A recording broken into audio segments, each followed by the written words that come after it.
Okay, if we can have your attention. We're now joined on stage here at Kansas Speedway by Frankie Muniz, who people used to announce him as an actor. And I guess you still consider yourself an actor, but now you're a race car driver and the points leader in the ARCA Menards Series. How'd you feel about the test out there earlier? It was good. I'm definitely happy we got to run even a little bit today, obviously with the rain.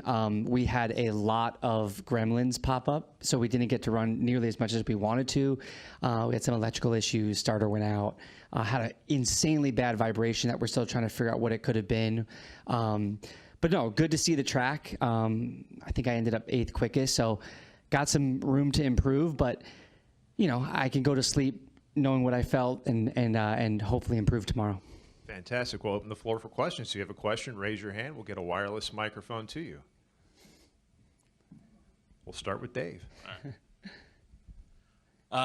Frankie, obviously starting, I know it's been a long journey for you, but you know, getting these the ARCA races now at your age, kind of what is it like being a little older than some of the other drivers, and what are your aspirations from here? I think there's good and bad, obviously, with being my age. I've been through a lot in my life, a lot of good, a lot of bad. I've experienced things like even racing in the past. When I raced from 2004 to 2009, I look back at it, and although I feel like I pushed hard, I've always thought I could try harder. I could have prepared harder. You know what I mean? So I have this opportunity now where I get a second chance to kind of do it what I think is the right way by taking advantage of the opportunity that is here now and doing everything I can to be prepared on and off the track. I don't want to look back at the end of this year and think like, man, I wish I did this, or I wish I tried harder, or I wish I did that. I have an insane amount to learn really, really quickly. You know, this is my 8th oval race ever will be this weekend, you know, my 4th in ARCA. And every time I'm in the car, it's a new thing. Like today I was asking about what certain switches did. I still don't even know what the switches do. You know what I mean? So I have a lot to learn, but I feel I'm happy with how it's gone so far. You know, I've finished every single lap, and that's why I'm in the points lead. You know what I mean? It's I think I could have performed a little bit better. We had better run going in Daytona, got hit late. Talladega, I lost the draft. You know, the 73 got a flat in front of me and lost the draft. But overall, I'm thrilled with how the season's going. You know, I can't complain being the points leader. That said, you know, when I showed up to Daytona and I talked to some of you guys, I was like, I want this. I think I can do it.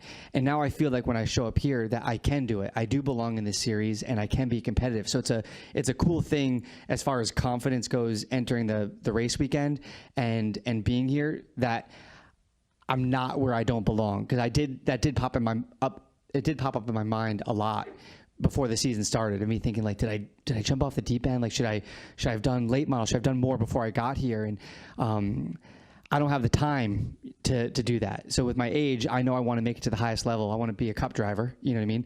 If I'm going to do that, I've got to be very successful now this year in ARCA, hopefully to move up next year and keep progressing very quickly. I'm not 18 like Jesse Love. He's got 20 years of racing to get to my age. You know what I mean? I don't even know if we'll have racing in 20 years. You know, hopefully, be robots or something. But I don't know. You know, I'm trying hard for sure. Your left. Hi, Frankie. So as you mentioned, you are the points leader, of course. How much added pressure is that going into every week? Because maybe you didn't probably think you would become the points leader at this point, but especially with the pressure that the Veterini cars are coming fast behind you every week, how much added pressure is it being the points leader now? I don't know if there's more pressure. You know, being a race car driver, you always have the pressure of wanting to be the fastest, wanting to be the best, right? I think if anything, maybe my fellow competitors respect me more as a driver, meaning before we showed up for Daytona, before we did any races, maybe they thought I was just going to be someone who ran in the back or was there. But I think I've shown that I can be competitive in this series. That said, before, I think when they saw my car on track, they didn't think much of it, where maybe now they do. So maybe it does put a little bit of a target on you. But at the same time, it motivates me to stay there. You know, I know I want to win this championship. I believe that I can win this championship. You know what I mean? And I have to in order to win the championship. So you know, I'm not I haven't reached my peak at all as far as racecraft, and this is my first time ever on a 1.5 mile track, and the few runs that we got to do, I felt more and more comfortable, and I know we'll improve even more tomorrow. But I know by mid-season to the end of this season, I'll be a lot better than I am currently, and hopefully that puts me closer to winning races. At heart, are you a actor that's a race car driver, or are you a race car driver that was an actor? I don't think I've ever said this before.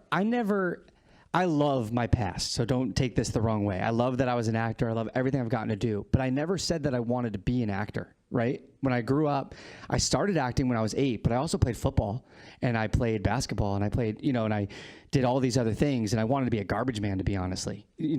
So, acting took over my life. It's one of the many hobbies that I did. This chance of racing was me saying, what do I want to do? Like, what do I want to accomplish in my life? And here I am. I chose this. And when I put my helmet on and I leave that pit lane, as much as I go like, man, I don't know, I got so much to learn, I don't know what I'm doing, I feel I'm exactly where I'm supposed to be. And it's a pretty cool feeling to have, right? To be doing something that you feel like this is what you were made for. I wish I did it earlier. I wish I was in ARCA 20 years ago. But at that same time, like, I've got the opportunity now, and I'm not going to waste it. Claire B. Lang, Sirius XM NASCAR Radio. You talked about how quick you have to move up because of your age. Have you talked to anyone in the truck garage? Have you assessed, ARCA's a pretty competitive series, what the jump would be like to trucks? Have you asked people about that? Are you doing a little feeling around? Not necessarily. I'm so focused on all that I need to learn right now in ARCA, and I believe if you're not competitive in ARCA, there's really not a reason why you should jump up. I think maybe people do move quicker than they should, but at the same time, if I know we'll have the discussion, eventually. But this is race 4 of 20 this season. I know that I thought I would do okay. I didn't think that I would be in the points lead at this point, and I'm focused on continuing that and learning. So if I do move up next year to trucks or Xfinity or whatever it may be, people don't go, oh well, he moved up too quickly, he didn't do anything in ARCA. I want to win here. You know what I mean? I want to win the championship, and hopefully it makes sense for me to make that leap to the next level. You're wearing the blue oval. Can Ford help you get to where you want to go? And do you feel like you have their support? Is anyone from Ford here? Can you guys help me? Ford PR over there. No, I mean, Ford has been so supportive so far. I just did a bunch of events with them up in Detroit, went to World Headquarters and got to meet everyone, went to the Lightning plant, which was an amazing experience. I'm driving the Built Ford Proud car this weekend. So I have amazing support from Ford. Obviously, that is a integral part to making those leaps. The fact that I'm in with an amazing manufacturer that supports me, like it legitimizes my decision of becoming a race car driver, even for me. You know what I mean? The fact that I have that support, and hopefully it continues for a long time. Do we have any additional questions? We'll go up here, the Bob, then we'll go back to Dave. Go to Bob. Oh, I'm sorry. Oh, I haven't seen it back. Alan Chope, KMBC Channel 9. Do you still own the Fast and Furious car, and what else do we not know about you that you want us to know?